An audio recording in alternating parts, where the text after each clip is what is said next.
All right, ladies and gentlemen, welcome to Ample Scramble Sports Talk. Real quick, uh, just going to go right into it here. Another All-Star game is approaching. I'm reading my notes here. I put some notes down so I won't lose my train of thought with this. Thanks for watching, by the way. Another All-Star game is approaching, and I can't say I'm excited about it. There were some obvious snubs in regards to the starting lineups. I don't know about you, but the format of LeBron and Giannis choosing the players or drafting the players just isn't exciting to me. I liked it better when it was the old way where the fans and coaches and the media and whatnot voted for the players. Yeah, I'm just not a big fan of that at all. I'd like to see a return to the East and West, the East versus West format that we were accustomed to seeing for so many years. I like that a lot better. It's a lot more competitive with the games. There used to be this tour that went city to city. It's been some years ago. I don't know if any of you remember it or not. I think it was called the Super Hoop Classic or the Round Ball Classic, where various NBA players, you had some all-stars, some superstar players. Also, you had some players that were just role players as well.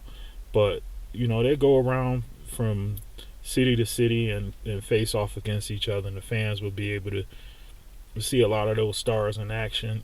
With the Eastern Conference and the Western Conference, some teams only make one trip when they play each other. A Eastern Conference team makes one trip on the road to play a Western Conference opponent. That's how it used to be. But yeah, they used to go against each other. I went to one of those events, and it was pretty cool. At the time, they saw Dr. J, Isaiah Thomas, and a lot of others duel it out on the course, and I mean they went real hard at one another. But this new All-Star event or All-Star weekend, it should be changed to keep some of the NBA fans interested, as well as bringing in some new fans as well. Something has to be at stake to benefit the winning conference, such as possibly draft positioning. Or maybe the winning conference gets home court advantage in the championship, regardless of who has the best record on the regular season. So that wouldn't matter as much, and that will make it a lot more competitive because you're gonna have, more than likely, you're gonna have a lot of players that are represent teams that are in a playoff hunt most of the time, and I think the possibility of them getting home court advantage if they make it to the championship will make them play not necessarily harder, but they will take that All-Star game a lot more serious. But anyway, here are just a few ideas and suggestions I like to throw out and see what you think. Please share this video with any hoops fans as well. And going to get right down to some of the ideas I have. Some of them may need to be tweaked a little bit, may need to be worked out a little bit, but I just think it would bring a lot more excitement to the All-Star weekend. One of the first ones I have was play one game each night over the weekend, featuring 15 player rosters. Game 1 will feature third place vote getters from each conference going against one another. The next game would be second place vote getters from each conference going against one another. And game 3 would be the top vote getters, those all that got the most votes at their position, would be going against one another. All votes would be done by the fans, head coaches, and players only. This way, the snubs will be minimum. Players that don't get selected to the that are not the top vote getters, they still get an opportunity to play in an All-Star game. So I think that would be something that will bring a lot more excitement to it. Also, over the weekend, instead of the skills competition, and I know there's a lot of opposition to the ending of the slam dunk contest, we go with position versus position. And the reason I say go with position versus position, I think it would be pretty cool if we had the point guards versus point guards, shooting guards versus shooting guards, power forwards versus power forwards, small forwards versus small forwards, and centers versus centers. This could be fit into the 3-day weekend. And I do say keep the 3-point contest. I was going to put something in here, but it was kind of hokey to me. And that would have been like a, half court shooting competition. But I think that was getting a little too carried away. But yeah, I like to see that position versus position. You have your skilled players going toe to toe with each other. Can you picture, something like Devin Booker going up against Kyrie Irving? I just think it'd be fantastic, to see something like that. And then right here on this card I have, you get those centers out there where you get the centers going against the centers. You get to jack up 3-pointers and not get in trouble for it. So I think it'd be cool. It'd give us a chance to see a lot of different skills that the players possess when they're playing outside of their natural position. For example, you got some centers out there like Jokic. They can bury 3-pointers all day long, and you got some point guards that can get up there and lift off and slam dunk on centers and whatnot. But I just think it would be pretty cool because we'll get an opportunity to see some of the other skills that these guys have.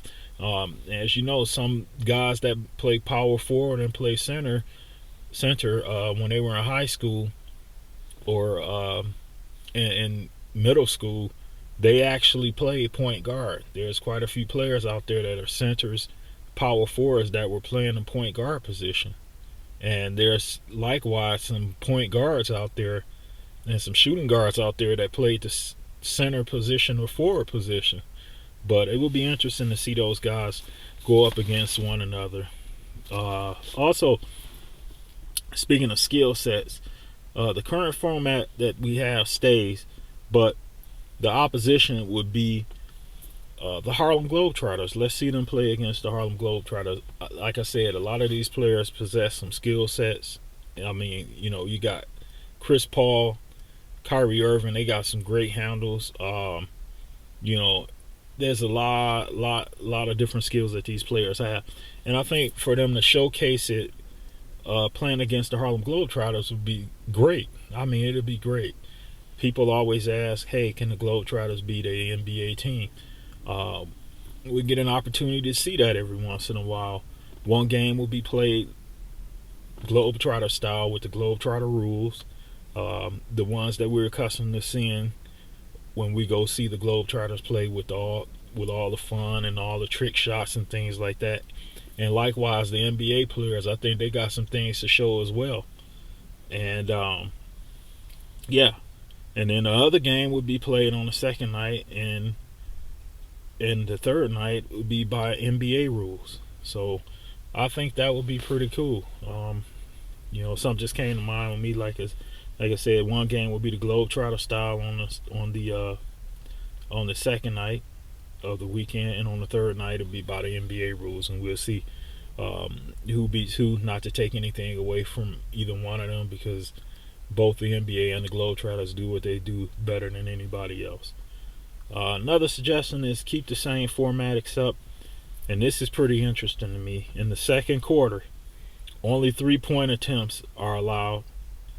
And in the fourth quarter, all made dunks count for 4 points. That should get the defense a little more intense in these All-Star games. And also with the 3-point attempts being allowed only in the not only in the second quarter, but in the second quarter, the only shot attempts can be 3-pointers. I think that would be great. It just looking to add some fun to it and make it a little more exciting.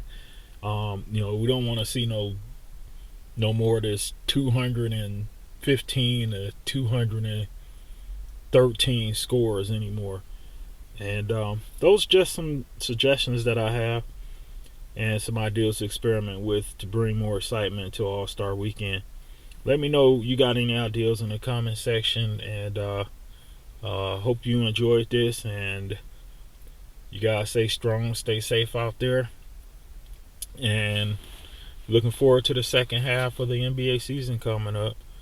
Got a few teams that's got some players coming back from injury, and the Western Conference is going to start taking shape here pretty soon.